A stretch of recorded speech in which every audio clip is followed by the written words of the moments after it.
Linda, welcome to Taiwan Talk. Could you please give us an introduction of yourself?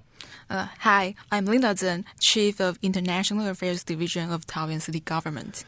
Okay, so the International Affairs Division of the Taoyuan City Government. What is the International Affairs Division? What do you guys do?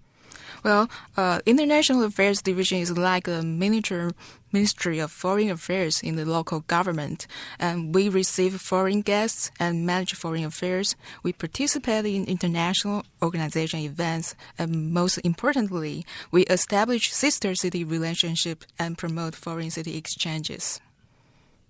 All right, that sounds like a lot. How much work does it take to maintain those sister city relationships with those 28 cities? Basically, we want to maintain the regular relationship with our sister cities, so we will make mutual visits, and they will visit our government, and maybe we will visit theirs, so something like this. Okay. So how have the partnerships with the sister cities benefited Taoyuan? Can you give us some specific examples? We made a lot of efforts to make sure that our partnership with our sister cities not just a piece of paper, but substantial exchanges and cooperation that can benefit Taoyuan in future development as well as the people in Taoyuan. For example, Taoyuan and San Bernardino County in California became sister cities in February 2017. And since then, we both have been working very hard to open a new direct flight between Taoyuan and San Bernardino. And we finally made it in March this year. And in order to celebrate the success of this new flight, the supervisor of San Bernardino County, Mr. Kurt Heckman, and Congressman Ed Rose also took the inaugural direct flight to visit Taoyuan. Also, because of this new direct flight, the U.S. government is now considering letting Taiwan to become a location for the U.S. border pre-clearance project. And if this comes true, Taiwan is very likely to be the first Asian country for this project. Another example was in last year, because Narita City in Japan is our friendship city, and Taoyuan International Airport had a staff exchange project with Narita International Airport. And from this project, we learned a lot from Japan's experience of airport management, which is very precious and worthwhile. And what's more exciting was that we also gained an opportunity to have regular video broadcast that introduces Taoyuan in Narita Airport. And another recent example just happened this month. The Minister for Investment at Department for International Trade of UK, Mr. Graham Stewart, came to Taoyuan to visit a high-tech smart farm, which is called Yes Health iFarm. And after his visit, the chairman of the smart farm announced that he will make some investments in the UK in the near future. So, in my opinion, these are all good examples of substantial exchanges in terms of Taoyuan's diplomatic efforts. What are some other cities on maybe the target list that you guys might have? Well, right now, Taoyuan City is developing some major projects, such as we want to become airport cities and smart cities. So we are searching similar cities in the world to become our friends. So we are targeting those cities which are also developing these themes. Okay, so let's shift and let's talk about the cool thing that's coming up very soon, Taoyuan's Agricultural Expo, which is going to be held from April 4th to May 13th in Xinwu District. And this year, there's going to be a special exhibition area, the International Exhibition Zone. Can you tell us a little bit more about that? Okay. Last year, we had a 23-day trial operation for Taoyuan Agricultural Expo and attracted around 5 million visitors. And this year, our formal operation will last for 40 days from April 4th to May 13th. And we expect the number of the visitors to exceed 10 million. And the expo park contains 6 main theme areas and 25 exhibition zones.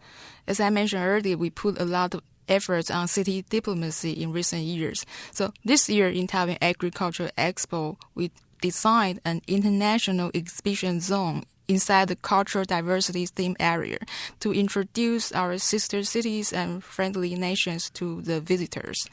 And for our preparation, it took us more than 6 months to plan and construct this zone, in which we invited 6 different countries to participate in the exhibition, including France, Malaysia, the Netherlands, Japan, the UK, and the US. And the spirit of the International Exhibition Zone is dialogue. Once you enter this zone, you can see a beautiful Dutch windmill in one side and a Japanese-style gassho zukuri house in the other side, and each of which is representative of their traditional agriculture.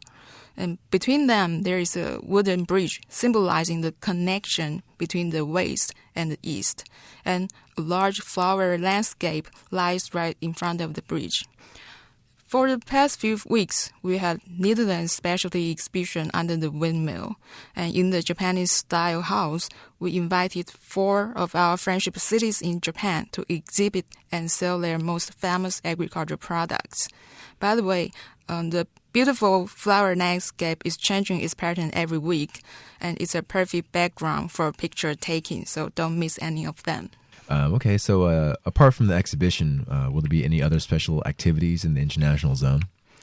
Yes, there will be theme country weeks, and the 5 theme countries are the Netherlands, France, the UK, the US, and Japan. And the idea of the theme country week is to highlight the special culture of the theme country, so visitors can experience or learn something from the theme country week without going abroad. And every Saturday is a theme country day.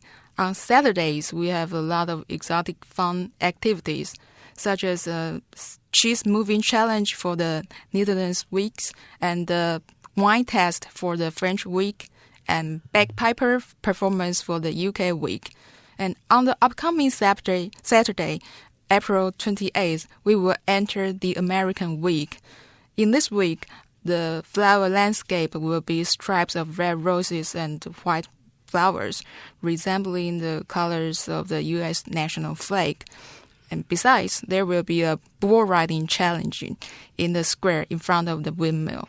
And what's more, we also invite a music band, which is called the Wild Alibis, to perform American blues and country music in front of the flower landscape.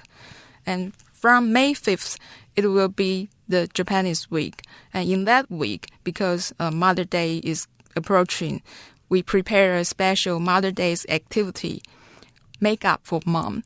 If you would like your mom to wear beautiful makeup and have a beautiful mood in the same time, just bring your mom to the International Exhibition Zone in Taoyuan Agricultural Expo. So are there any special transportation services or options to be provided for people, or any special traffic regulations for people who want to drive there? Because the expo's area is very huge, and if you drive car, we prepare 4 parking lots.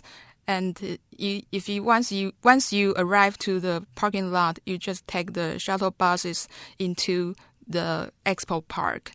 And if you want to know more about the transportation information, you can get onto the agricultural website.